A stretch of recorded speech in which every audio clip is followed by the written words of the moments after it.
Cette courte vidéo vous expliquera comment installer Twinmotion 2023 en version éducationnelle et française. Comme vous pouvez le constater, je me trouve déjà sur le site web de Twinmotion, car il s'agit du point de départ. Vous pouvez évidemment retrouver ce site aisément en entrant Twinmotion dans votre navigateur préféré. Le premier lien répertorié devrait vous emmener au même endroit.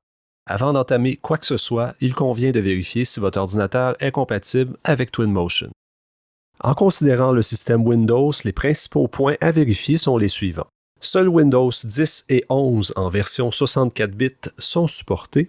Votre carte graphique doit avoir 6 Go de mémoire dédiée et un pointage de performance de 10 000 et plus. Vous pouvez d'ailleurs vérifier le pointage de votre carte en consultant le lien spécifié. Vous aurez également besoin du pilote DirectX 11 ou 12, qui est normalement installé avec Windows. Le processeur de votre ordinateur doit avoir un pointage de 2000 et plus. Encore une fois, un lien est fourni. Vous avez aussi besoin d'un minimum de 16 Go de mémoire vive. Et finalement, 30 Go d'espace libre sur votre disque dur. Si jamais vous ne connaissez pas la configuration de votre ordinateur, je vous invite à consulter l'onglet Performance dans le gestionnaire de tâches de Windows. Vous y trouverez la majorité des informations pertinentes, à l'exception de l'espace libre sur votre disque dur. Pour cette dernière, le plus simple est de passer par l'explorateur de fichiers Windows. Si votre ordinateur répond à ces critères, tant mieux, vous pouvez poursuivre en revenant sur le site de départ. Sinon, il est préférable de ne pas aller plus loin. Cliquez maintenant sur le bouton Download dans le coin supérieur droit. Descendez ensuite dans cette page pour afficher les différentes versions disponibles. Celle qui nous intéresse est justement au centre. Cliquez sur le bouton Download Now. Avant de pouvoir télécharger le logiciel, vous devrez d'abord vous authentifier. Veuillez pour ce faire choisir l'icône Autodesk et entrez ensuite le courriel et le mot de passe de votre compte Autodesk. Twinmotion sera alors lié avec le même compte que vous utilisez pour télécharger et installer les différents logiciels Autodesk éducationnels pour la formation, vous évitant du même coup de créer un nouveau compte. Après avoir autorisé Epic Games à accéder aux informations de votre compte Autodesk, vous serez dirigé vers la page où vous pourrez enfin entamer le téléchargement. Enfin presque. En effet, vous aurez d'abord besoin d'installer un autre logiciel nommé Epic Games Launcher, qui lui vous permettra ensuite de télécharger et installer Twinmotion. Une fois l'installateur du launcher téléchargé, cliquez sur celui-ci pour lancer l'installation. Appuyez ensuite sur le bouton « Installer » et répondez « Oui » aux deux demandes d'autorisation.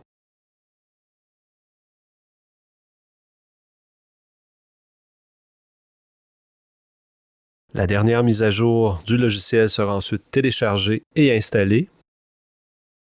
Après avoir accepté une nouvelle demande d'autorisation, reste plus qu'à finaliser votre authentification dans le nouveau logiciel installé, qui se résume essentiellement à confirmer ce qui a déjà été entré précédemment.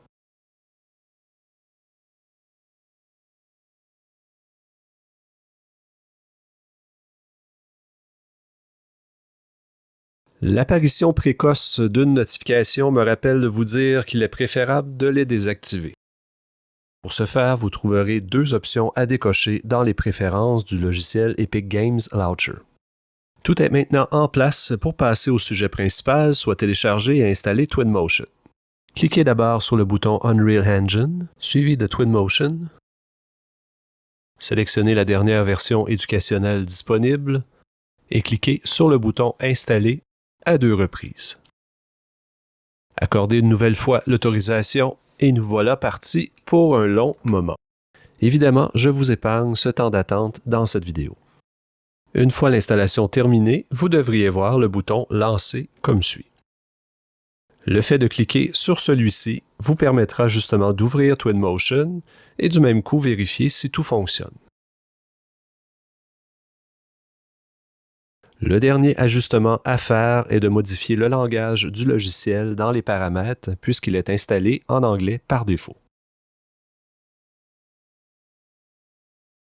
En terminant, notez que vous n'avez aucun logiciel à installer dans Revit puisque l'exportateur nommé Datasmith est inclus avec Revit depuis la version 2024. Voilà qui conclut ce tutoriel sur l'installation de Twinmotion. Sur ce, je vous dis bon rendu!